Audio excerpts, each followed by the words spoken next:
Assalamualaikum warahmatullahi wabarakatuh. Perkenalkan, nama saya Nabila Balini Putri, NPM 1903110201 dari Paralel E, sesi E2, Grup F.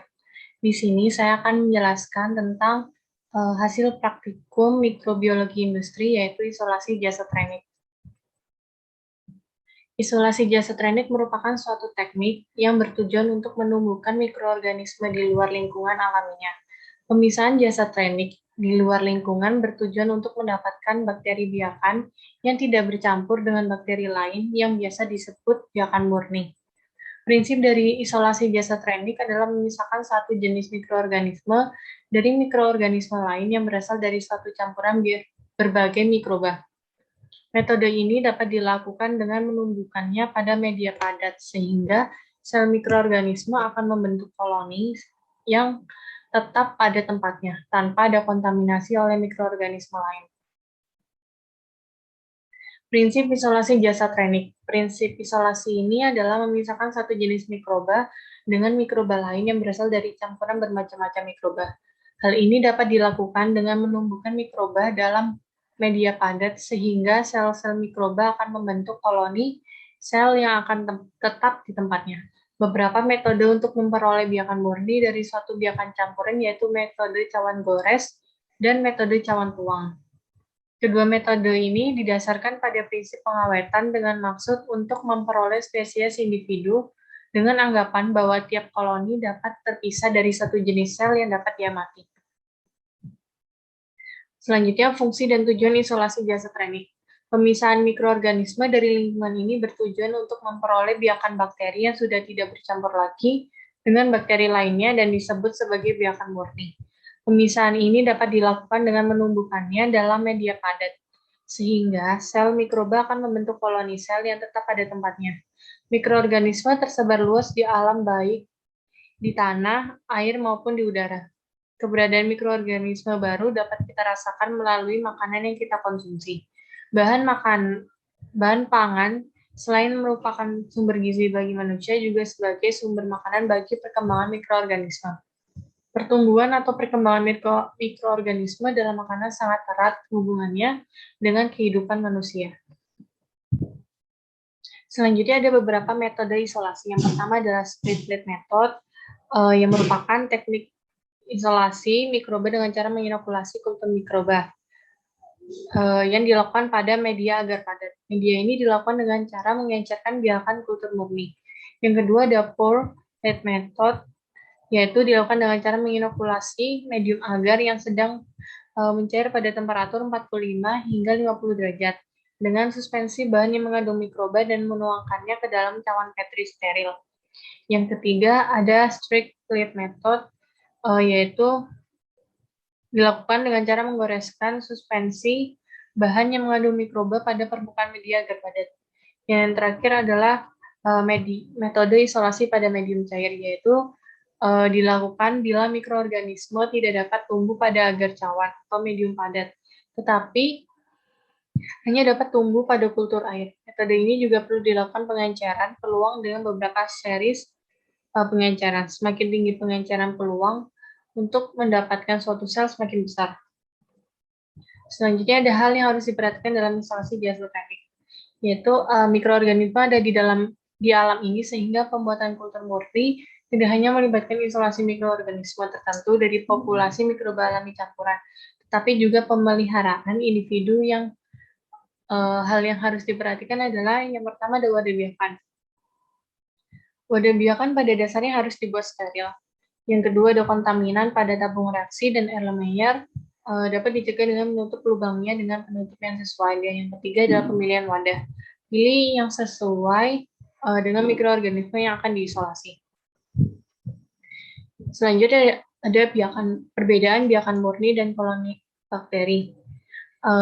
Kalau biakan murni itu merupakan biakan jasa training yang terdiri atas satu jenis jasad saja tanpa tercampur jenis lainnya. Biakan murni merupakan biakan yang hanya terdiri dari satu populasi jenis mikroba yang semuanya berasal dari satu sel induk. Sedangkan koloni bakteri merupakan sekumpulan dari bakteri-bakteri yang sejenis yang mengelompok menjadi satu dan membentuk suatu koloni-koloni. Koloni sendiri itu merupakan kumpulan dari mikroba yang memiliki kesamaan sifat-sifat seperti bentuk, susunan permukaan, dan lain sebagainya. Di sini ada beberapa bentuk bakteri. Salah satunya ada kokus atau bentuk bulat. Yang kedua ada basil atau bentuk batang. Dan yang ketiga ada spiral atau bentuk lekung. Aplikasi jasa training, yaitu salah satunya adalah pada proses pembuatan tekstil. Umumnya menggunakan bahan-bahan penolong seperti kanji, mordan, pewarna, dan bahan kimia lain yang disesuaikan bahan baku tekstil yang digunakan. Proses pengolahan tekstil ini biasanya menghasilkan cemaran berupa air limbah dengan karakteristik cemaran yang berbeda-beda. Cemaran ini menimbulkan dampak yang sangat besar bagi lingkungan. Pengolahan tekstil menghasilkan air limbah sebanyak 115 hingga 175 kilo COD per ton. Pengolahan air limbah ini dilakukan secara anaerob, yang merupakan salah satu metode alternatif pengolahan secara biologis untuk mengolah air limbah dengan kandungan organik tinggi, di mana pada prosesnya dibutuhkan proses isolasi jasa teknik untuk mendapatkan keutuhan murni yang sesuai dengan jenis limbah tekstil yang akan diabsorpsi. Selain pada pemurnian limbah industri tekstil, mikroorganisme yang juga berperan pada absorpsi limbah logam berat seperti Pb, Fe, dan lain-lainnya. Untuk di bidang pangan, biasanya mikroorganisme terisolasi yang digunakan dalam proses fermentasi seperti yogurt, oncom, kecap, susu kefir, dan masih banyak lagi. Selanjutnya ada faktor-faktor yang mempengaruhi isolasi jasa klinik. Yang pertama adalah tekanan osmosis.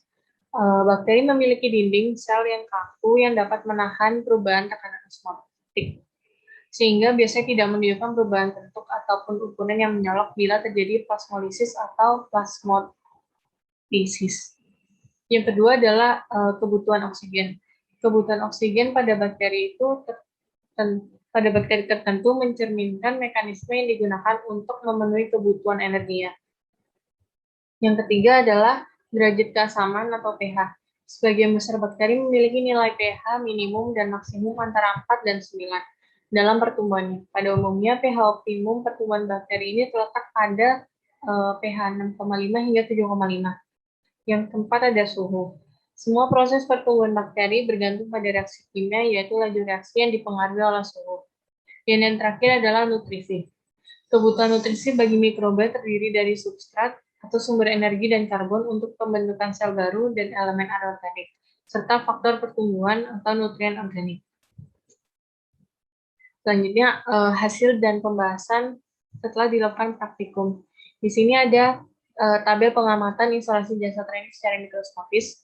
Isolasi ini dilakukan secara 2 kali dengan media dan mikroorganisme yang digunakan sama, yaitu media agar dan mikroorganisme yeast. Sehingga pada gambar 1 dan 2 didapatkan bentuk bakteri, yaitu berbentuk kokus, berkoloni, tidak berintik, dengan menggunakan perbesaran okuler 10 kali dan menggunakan perbesaran objektif 40 kali. Kemudian dari hasil pengamatan di atas menunjukkan bahwa pada percobaan isolasi jasa teknik ini telah mendapatkan kultur murni, di mana dalam media tersebut hanya ada yeast yang mengandung Saccharomyces cerevisiae, tanpa adanya kontaminasi mikroorganisme lainnya. Menurut hasil penelitian Puspita pada tahun 2020, yeast merupakan fungsi uniseluler yang bersifat mikroskopik. Bentuk sel yeast juga bermacam-macam, yaitu ada yang kokus, silindris, basil, dan apiculat. Yeast tumbuh paling baik pada kondisi dengan cukup persediaan air karena yeast dapat tumbuh pada medium konsentrasi solut atau pada gula atau garam yang lebih tinggi dibandingkan dengan bakteri. Saccharomyces cerevisiae merupakan yeast penghasil enzim ekstrakulikuler yang berpotensi dan memiliki morfologi dan fisiologi yang membedakannya dari mikroorganisme lainnya.